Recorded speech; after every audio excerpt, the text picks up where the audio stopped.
ବଡ଼ କାମ ରହିଯାଇଛି। ପ୍ରଥମ କଥା ଆମକୁ ସ୍ୱାଗତ କଲେ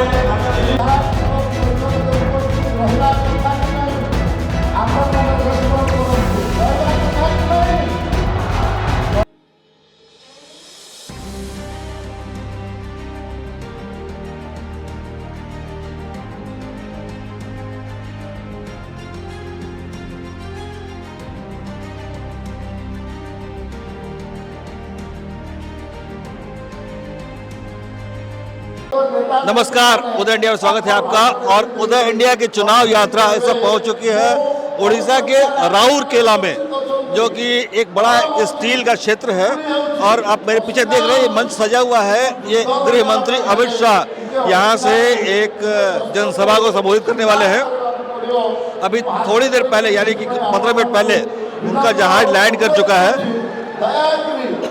इस वक्त मंच से जोएल ओराम, जो कि अटल बिहारी वाजपेयी की सरकार में मिनिस्टर थे और एक बड़े आदिवासी नेता के रूप में उनकी पहचान है, राउरकेला से जोएल ओराम ही भारतीय जनता पार्टी के लोकसभा प्रत्याशी हैं और वो मंच को संबोधित कर रहे हैं। और देखिए, जैसे जैसे अमित शाह के आने का वक्त हो रहा है, लोगों का उत्साह तेज हो रहा है। हम आपको अमित शाह का पूरा भाषण सुनाते हैं उनसे पहुंचते ही।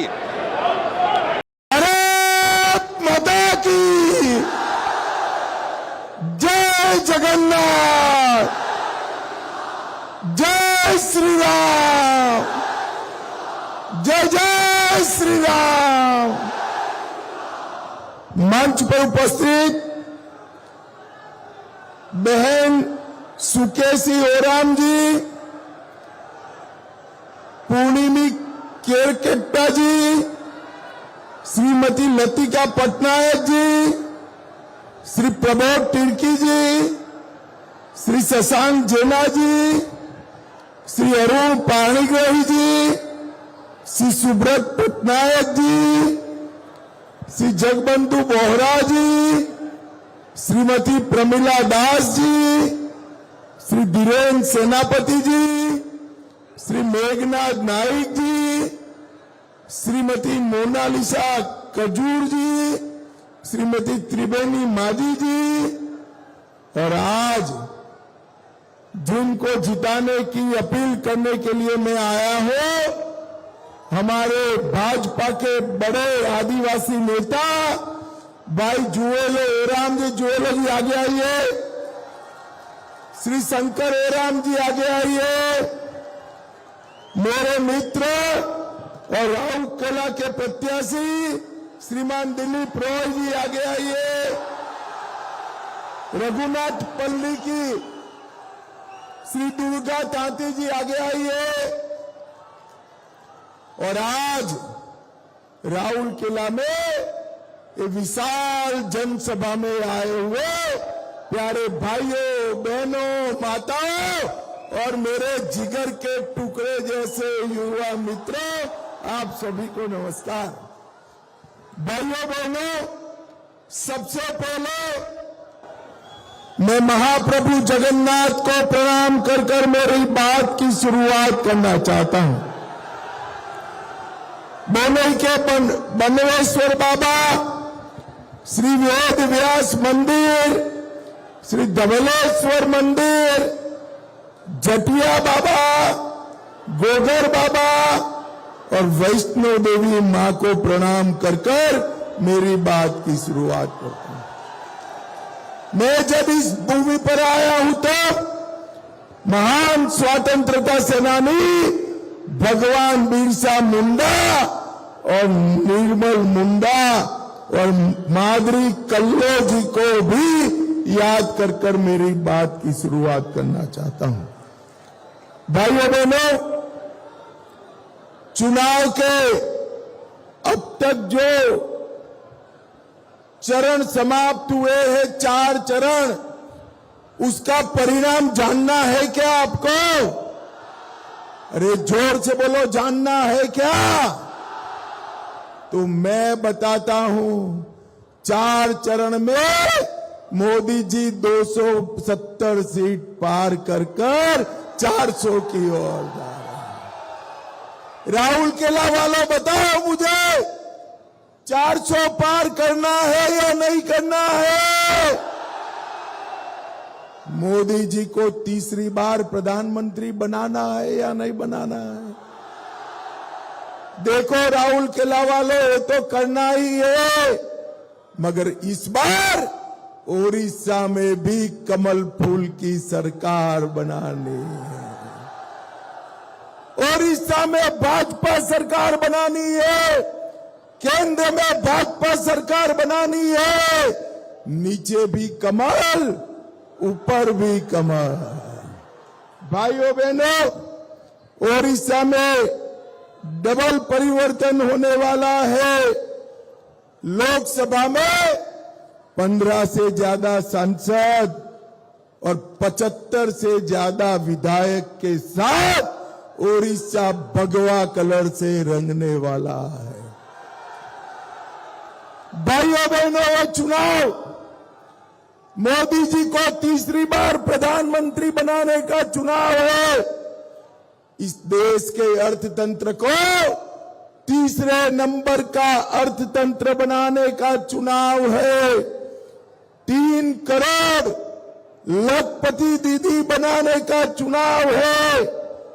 3 करोड़ गरीबों को घर देने का चुनाव है।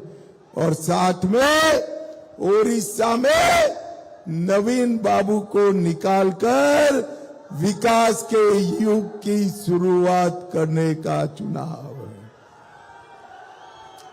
भाइयों बहनों, मुझे बताओ, अयोध्या में राम मंदिर बनना चाहिए था या नहीं बनना चाहिए था? अरे तनिक जोर से बोलो, बनना चाहिए था या नहीं बनना चाहिए था? एक कांग्रेस पार्टी ने 500 साल से टूटे हुए राम मंदिर के मुद्दे को लटका कर रखा। आपने मोदी जी को दूसरी बार प्रधानमंत्री बनाया। मोदी जी ने भूमि पूजन भी किया और 22 जनवरी को प्राण प्रतिष्ठा कर जय श्री राम कर दिया। भाइयों बहनों, जब पूरा देश राम उत्सव मना रहा था, तब बीजू जनता दल की सरकार हमारे ओडिशा को रोक रही थी। भाइयों बहनों, मुझे बताओ, राम उत्सव मनाने से जिन्होंने रोका, उनको वोट देना चाहिए क्या? जोर से बोलो, देना चाहिए क्या? भाइयों बहनों, आप मुझे ये बताओ, ये कश्मीर जो है हमारा है या नहीं है? अरे जोर से बोलो, है या नहीं है? ये कांग्रेस के अध्यक्ष खड़गे जी कहते हैं राजस्थान और कश्मीर, ओडिशा वालों का कश्मीर से क्या लेन देन है? अरे खड़गे साहब, आप राहुल केला वालों को नहीं चाहते। राहुल केला का बच्चा कश्मीर के लिए अपनी जान दे देगा, जान दे देगा। भाइयों बहनों, मोदी जी ने 70 साल से जो धारा 370 नासूर बनी थी, उसको हटाकर हमेशा के लिए कश्मीर को भारत का करने का काम नरेंद्र मोदी जी ने किया है। नरेंद्र मोदी जी ने इस देश से आतंकवाद और नक्सलवाद को समाप्त करने का काम किया है। अपने ओडिशा को नक्सलवाद से मुक्त करने का काम नरेंद्र मोदी जी ने किया। भाइयों बहनों, मैं यहां आया हूं तब कहना चाहता हूं कि जो चुनाव है वो ओडिशा में ओडिया भाषा, साहित्य, संस्कृति और गौरव को पुनः प्रस्तापित करने का चुनाव है। मोदी जी ने ओडिशा की गरीब आदिवासी बेटी बहन द्रौपदी मुर्मू को महामहिम द्रौपदी मुर्मू बनाने का काम। कांग्रेस पार्टी ने अब तक कभी आदिवासी राष्ट्रपति नहीं बनाया। मोदी जी ने ओडिशा की गरीब बेटी को राष्ट्रपति बनाकर पूरे ओडिशा का सम्मान करने का काम नरेंद्र मोदी जी ने किया। अभी अभी G20 सम्मेलन हुआ था। G20 सम्मेलन में नरेंद्र मोदी जी एक जगह खड़े रहकर पूरे दुनिया के नेताओं का स्वागत करते थे। इसके पीछे कौन सी तस्वीर थी मालूम है आपको? मालूम है? अरे नहीं है, मैं बताता हूं। मोदी जी ने वहां पूरे देश में से अपने सूर्य मंदिर कोणार्क की तस्वीर को लगाकर ओडिशा को गौरव दिला है। मोदी जी ने पाइका संग्राम का सम्मान किया। पाइका सम्मान में सिक्का और डाक टिकट करा। और भाइयों बहनों, मुझे बताओ, एक बीजेडी सरकार ओडिशा के गौरव का दिन प्रतिदिन अपमान कर रही। मुझे बताओ, ओडिशा का शासन ओडिया में चलना चाहिए या तमिल में चलना चाहिए? जोर से बोलो। भाइयों बहनों, आस्था और श्रद्धा का केंद्र पूरे देश और दुनिया में जिनके करोड़ों भक्त हैं, भगवान जगन्नाथ के मंदिर के सभी द्वार खोले नहीं जाते। परिक्रमा के नाम पर इसको पर्यटन मंदिर में बदलने का काम किया और जगन्नाथ के मंदिर को अपमानित करने का काम हो रहा है। भाइयों बहनों, आज मैं यहां कहकर जाता हूं, सालों से ओडिया जनता और करोड़ों जगन्नाथ भक्त रत्न भंडार का चाबी का रहस्य पूछ रहे हैं। मुझे बताओ, इसको सार्वजनिक करना चाहिए या नहीं करना चाहिए? मैं आज नवीन बाबू को कहने आया हूं, नवीन बाबू, रत्न भंडार की ओरिजिनल चाबियां कहां है, वो ओडिशा की जनता जानना चाहती है। डुप्लीकेट चाबियां किसने बनाई? डुप्लीकेट चाबी से रत्न भंडार खोला गया या नहीं खोला गया? और जांच आयोग की रिपोर्ट को नवीन सरकार क्यों दबाकर बैठी है, उसको सार्वजनिक करिए।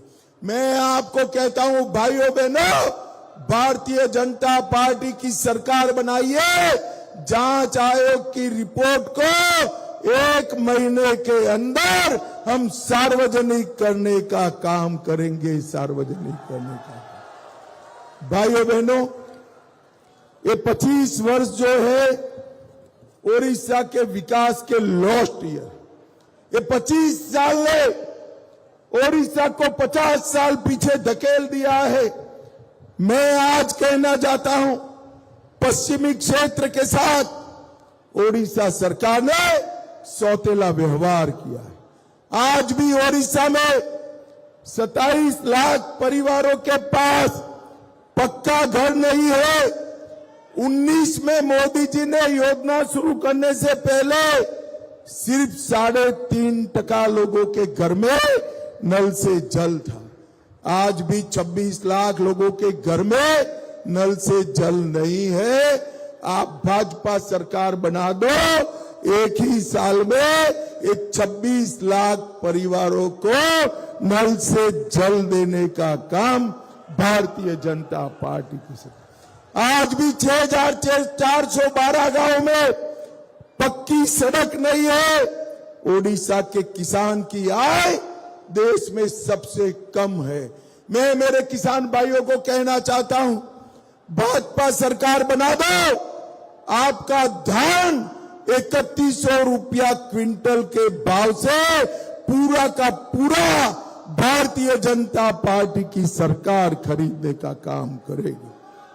भाइयों बहनों, मोदी जी पूरे देश भर में गरीबों को 5 लाख तक का पूरा इलाज का खर्चा उठाते। ओडिशा के गरीबों को मिलना चाहिए या नहीं मिलना चाहिए? अरे जोर से बोलो, मिलना चाहिए या नहीं मिलना चाहिए? आप भाजपा सरकार बना दो, 3 महीने में आयुष्मान भारत का खर्चा देने का काम भाजपा सरकार करेगी। भाइयों बहनों, ये नवीन बाबू की जो सरकार है, ये झोला सरकार है, झोला सरकार। मोदी जी हर व्यक्ति के लिए 5 किलो अनाज भेजते हैं और नवीन बाबू उस पर अपना झोला लगाकर गरीबों को देते हैं। अरे नवीन बाबू, झोला खाया नहीं जाता, चावल तो मोदी जी भेज रहे हैं। जरा भी शर्म है तो झोलों की जगह 2 किलो चावल बढ़ा दो तो गरीबों का भला होगा। भाइयों बहनों, ओडिशा से कई सारे लोग रोजगारी के लिए देश भर में जाते हैं।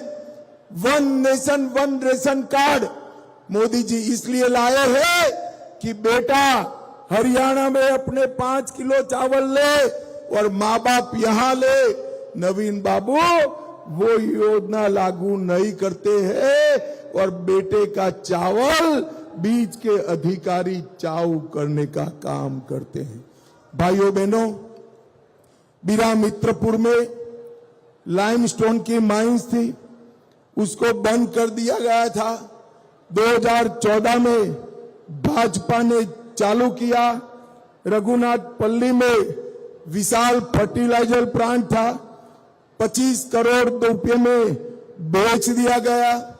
मेडिकल कॉलेज की मांग थी, 13 में नवीन बाबू ने शिलान्यास तो किया, कभी चालू नहीं की। नरेंद्र मोदी सरकार अब उसको चालू करने जा रही है।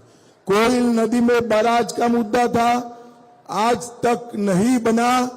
और मैं आज कहता हूं भाइयों बहनों, राज चुने हुए लोगों ने चलाना चाहिए या अफसरों ने चलाना चाहिए? बताओ, विधायक सांसद ने चलाना चाहिए या ऑफिसर ने चलाना चाहिए?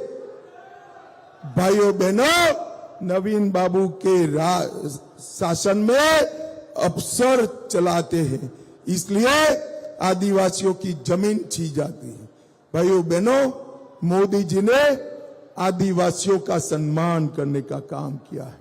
200 करोड़ के खर्चे से ट्राइबल म्यूजियम नरेंद्र मोदी जी बना रहे हैं। 15 नवंबर को बिरसा मुंडा जयंती को जनजातीय गौरव दिवस मनाया और एसटी का बजट, एसटी कल्याण का, आदिवासी कल्याण का बजट जो 24,000 करोड़ था, इसको 1,24,000 करोड़ करने का काम नरेंद्र मोदी जी ने किया। सिकल सेल समाप्त करने के लिए मिशन बिठाया और 740 एकलव्य स्कूल बनाने का काम हमारे नरेंद्र मोदी जी ने किया। हमारे सांसद यहां पर बैठे, सुंदरगढ़ के विकास के लिए 700 करोड़ के खर्चे से 24 किलोमीटर वीर मित्रपुर ब्राह्मणी बाईपास बनाने का काम किया। 550 करोड़ से 47 किलोमीटर का नेशनल हाईवे 143 पूरा किया और 2200 करोड़ से रायपुर से झारसुगड़ा तक 310 किलोमीटर की रेलवे लाइन करी। पूरी राउरकेला वंदे भारत ट्रेन चलाई और उड़ान में राउरकेला भुवनेश्वर योजना चालू करने का काम किया और झारसुगड़ा में मल्टी मॉडल लॉजिस्टिक पार्क बनाने का काम किया। भाइयों बहनों, ये नवीन बाबू ओडिशा का भला नहीं कर सकते। ओडिशा को अब अगर विकास करना है तो नरेंद्र मोदी के नेतृत्व में डबल इंजन सरकार बनानी चाहिए, डबल इंजन सरकार बनानी। मुझे बताओ सुंदरगढ़ वालों, संसद में और विधानसभा में दोनों जगह कमल के निशान पर बटन दबाओगे क्या? अरे जोर से बोलो, दबाओगे? मोदी जी को तीसरी बार प्रधानमंत्री बनाओगे? भाजपा सरकार ओडिशा में बनाओगे? 400 पार कराओगे? 75 से ज्यादा विधायक जिताओगे तो मेरे साथ दोनों हाथ उठाइए, उठाइए दोनों हाथ और विजय के संकल्प की मुट्ठी बींचे, प्रचंड आवाज से बोलिए भारत माता की, वंदे वंदे वंदे। आप सभी का बहुत बहुत धन्यवाद, आभार। तो अभी आपने सुना गृह मंत्री अमित शाह को, जो कि इस समय ओडिशा के सुंदरगढ़ राउरकेला में थे। और अमित शाह ने अपने भाषण में कई सारे मुद्दे उठाए। इसमें उन्होंने किसानों को 3100 रुपये का धान का आश्वासन दिया। उन्होंने नवीन सरकार को झोला सरकार बताया, जो कि नरेंद्र मोदी द्वारा भेजे गए चावल पर सिर्फ झोले भरवाने का काम करती है, झोले का नाम चमकाती है। और एक और खास बात कि अमित शाह ने पूरी जगन्नाथ मंदिर के रत्न भंडार की चाबी का मसला उठाया, जो कि बेहद रहस्यमय मामला है। और उन्होंने कोयल नदी पर बांध बनवाने का आश्वासन दिया, जिससे कि इस इलाके की जो पानी की कमी की समस्या है वो सही होगी। और उन्होंने बताया कि 25 लाख घरों में नल से जल नहीं पहुंच रहा है उड़ीसा में, और इसके लिए नवीन पटनायक सरकार को जिम्मेदार बताया। और कहा कि अगर उड़ीसा में डबल इंजन की सरकार, यानी कि विधानसभा में भी भारतीय जनता पार्टी की सरकार बनती है, तो इन सारे मुद्दों का समाधान किया जाएगा। वहाँ को बता दें, उदय इंडिया की चुनाव यात्रा इस वक्त राउरकेला सुंदरगढ़ में है। और हम आपको लगातार इसी तरह से देश की चुनावी जिलों की अपडेट देते रहेंगे। बहुत बहुत धन्यवाद।